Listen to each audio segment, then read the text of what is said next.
Yes. The answer is yes. There, I just saved you 2 long, boobless hours. We just finished recording this video, and it comes off as a little heated. We're a little emotional, a little passionate. I wanted to give a little context to that before we actually begin the video.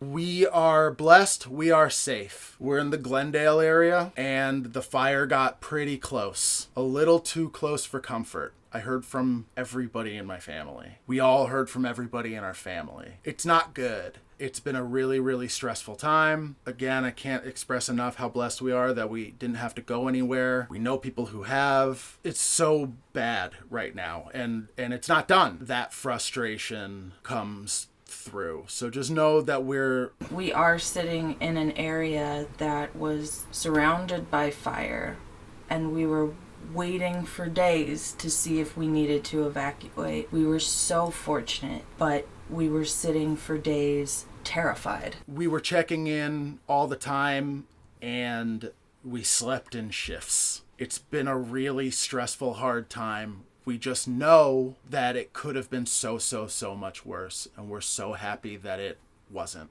So please keep that in mind, that this is the filter, that this is a very up-to-date, this is Film Journ. We're trying to keep it going. Things are pretty emotional right now, just across the board. We were exhausted before the fires, man. We are here to express ourselves, but also not to be so aggressive and make it come off as being aggressive to you, because I'm so pleased that you're even here willing to listen. On that note, goo. And so is the dishes every time. It's what it is. There's going to be thumping, and there's going to be water, and who knows what's going on outside with the skateboarders.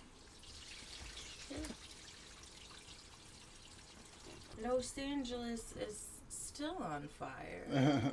Week, 2? It feels a lot longer than whatever it's been, I'll tell you that much. If you're in LA, we're so glad you're safe. Thank you for watching. And to everyone, thank you for watching that last video. A bunch of people watched it, and it made me feel great. We're starting to find our groove, so we're going to keep on keeping on. Should Hollywood cancel the 2025 Oscars? I don't think they need to necessarily cancel the, what is that called? The award ceremony? In and of itself. They just need to cancel the televised aspect of it. Where does this question come from? It's award season. If this were business as usual, this is a great time for the economy to work and for the gears to start chugging along, and everyone from the PR side to the content side to the ego side, everything comes together for this season. And fire tornadoes took the piss out of everything,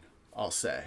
And so ultimately, the bigger question is, when you have an industry in a town that's completely built on optics, is an award show the way to go this year? And I think in this video, we'll kind of dissect a little bit what I consider an award show to be, and an award show's purpose, as well as some of the initial responses to the tragedy that's going on right now, maybe some ways to proceed if you're interested. Our community is showing up. The people are showing up. We talk about things not being as deep as maybe we think they are, and it's hard not to see these connections between no one being able to get a job, the strikes being pathetic as far as I'm concerned. I don't know anyone who's like really hoping to get into a union. In fact, the one person I know who's in a union has no interest in re-signing up and spending their money for what? If you're in the industry and you're super down with what happened with the strikes, and you like how it turned out, and you think this is the only way that it could have gone, please write below. I would love to hear your thoughts. I think it was ineffectual and sad, and what it did was it showed the town how little the money cared about the artists in this constant, never-ending conversation about finance and art and how they join together and their purpose. Keep it light. It's hard not to feel like I'm not just a click and an eyeball.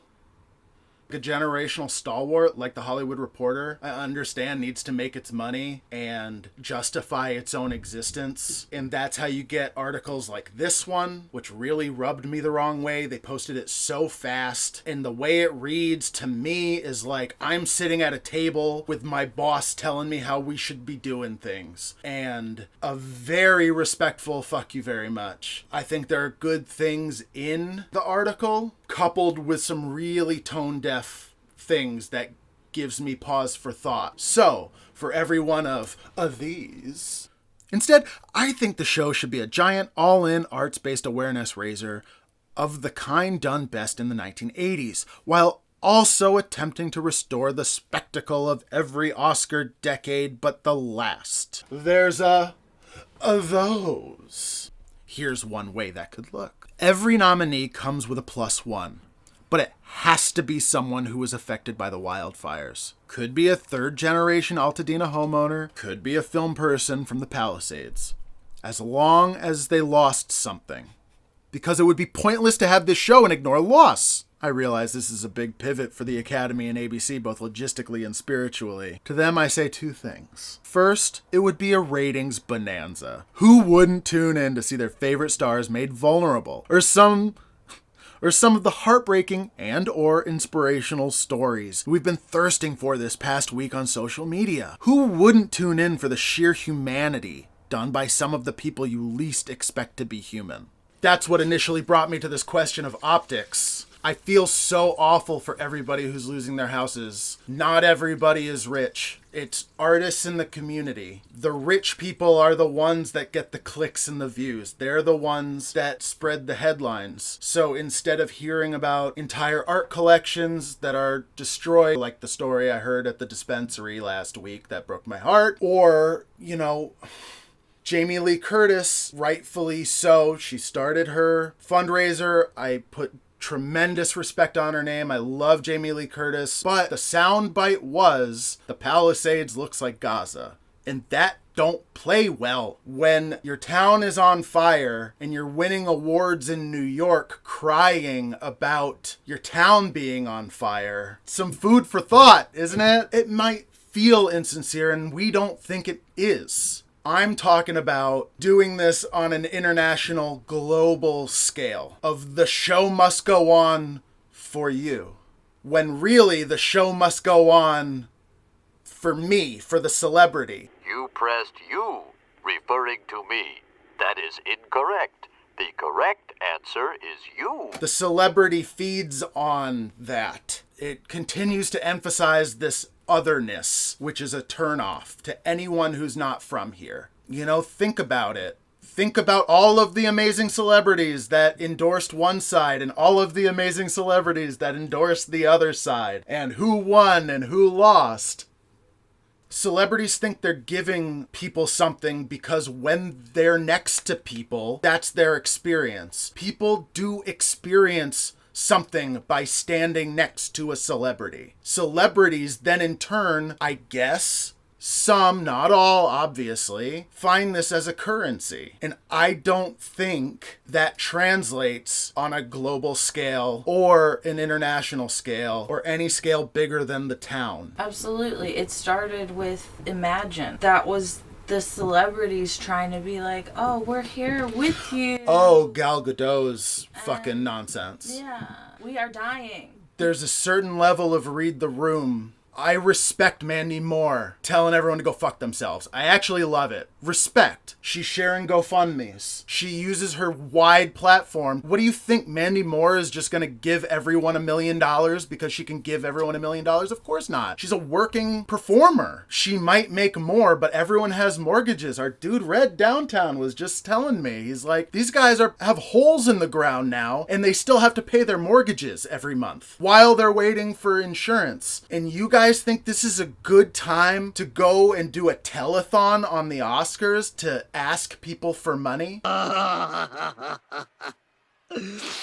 What's next? You gotta read the room a little bit. Part of this is the active trauma that we're all going through. If you live in this town, you're going through active trauma right now. We're still going through it. There was our own level of disassociating, and then there's a level of keeping creative. There is a level of show must go on, but maybe we should look a little bit more inward than constantly doing this thing that I know celebrities do, which is, wow, I got the help that I need. I must help my people with the help and knowledge that I've learned. And let me tell you, pal, we don't fucking need it.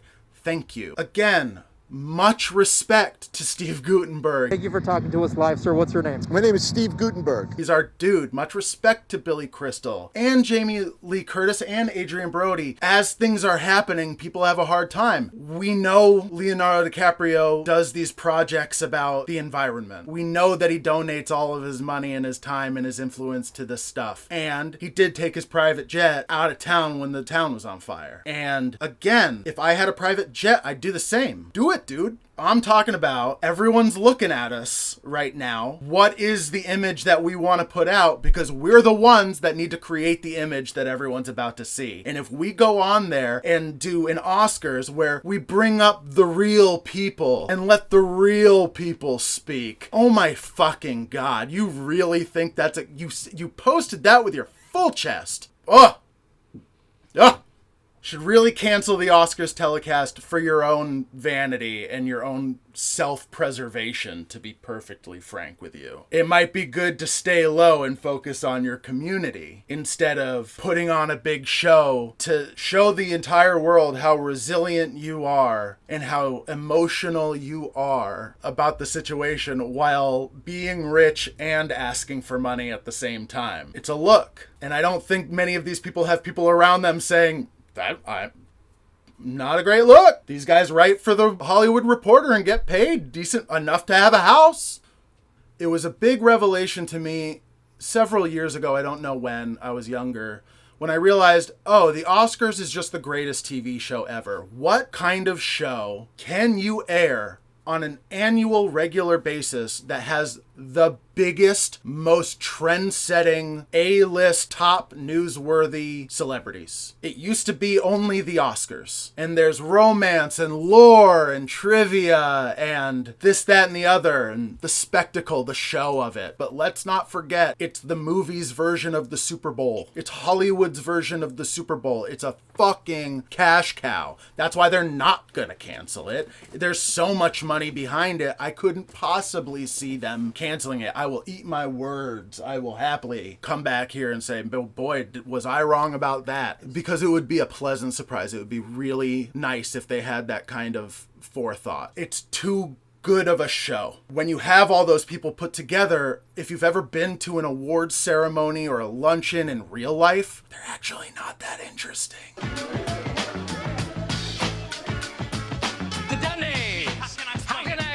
If you like the people, it's awesome. Otherwise, before the Oscars were a show, it was just an awards ceremony. Guess what? It wasn't televised. Someone had a really good idea. Someone should have gotten a raise. I don't know. I should do that research to figure out who it was to say, you know, there's a lot of people in this audience. We should probably put this on TV. That was a good idea. That was a very good idea. And with the respect and dignity behind the golden statuette that in one fell slap disappeared and means almost nothing now.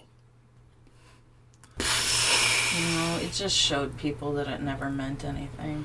Boy, that's the real fuck up of that slap. That's the real fuck up of it, is that everyone sat there and then he won. And it showed everyone how unserious we are as a town. Look how unserious you all are. In front of the entire world, you'll let this motherfucker slap someone and do nothing and let him cry about it and gain sympathy, and then you award him. You give him an award and then you ban him for 10 years as if the second he's profitable again, suddenly he's going to be unbanned. He's already getting there.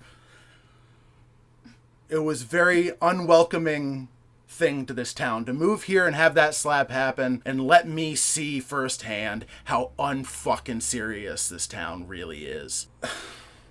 I think, And right now, especially after that, I'm not one to be giving advice about active, classy choices or anything like that. But I would say my little pedestal from the ocean down here, from the fucking void in space, the active, classy choice is to continue to hold the award ceremony as it was back in the day, untelevised. It's such a money-losing proposition that I would be so shocked if it ever happened. But the basic kind of idea that I have is give the world FOMO.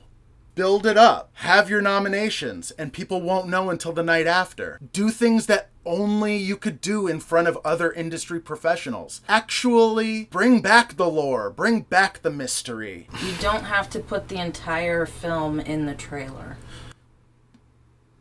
You don't have to put the entire film in the trailer. That's a very apt way to put it. Very concise. I know you guys are hurting and you love to share your hurt with everybody and show everyone how much you're like them. But maybe for a night, do a genuine industry award show. Tell some jokes you cannot tell. Get some guests that people will be shocked to see and let people find out. Don't even do video if you can help it. You're in charge of this stuff. Do your memoriams. Have a night and own it and let people see the winners. Remind people that, oh yeah, I do like this. I count on this. I would be remiss if I didn't say there is an inherent oppositeness of what I'm saying. I feel like I'm saying two different things, so I would like to clear it up somehow, which is, maybe that is what I'm saying. Like, stop pretending like you're one of us. You're not. Act as such. So maybe I'm just saying, like, if you're gonna talk with your full chest, talk with your full chest. And maybe I gotta give that guy the Hollywood Reporter credit. You can give him credit and still criticize him for being tone deaf. It seemed a little tone deaf to me.